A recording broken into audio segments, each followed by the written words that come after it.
Darling Albert, anak, Jepoy, kumain na kayo. Oh, anyari sa inyo? Bakit ganyan mga itsura nyo? Eh kasi darling, natalo kami nung pamilya ni paring Kaloy dyan sa nauusong flip-top ng mga bata ngayon. Visit.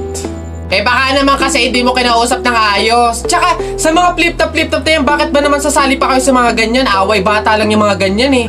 Tara nga kay paring Kaloy, samahan nyo ako, kausapin natin na maayos. Maayos ha, mahinahon. Paring Kaloy? Paring Kaloy? Sino yun? Hoy, Marindelia, napasadya ka, anong meron? Ayun nga paring Kaloy, yung asawa at anak ko, medyo inis nga sa inyo, gawa ng natalo nyo daw sa flip-top na yan. Ah, oo. Eh wala naman problema sa akin kung talagang mayayabang kayo. Wala naman problema kung natalo nyo sila sa flip-top na yan. Pero ang sa akin lang naman away bata yung mga yan. Malalaki na tayo, wag na tayong makisali pa.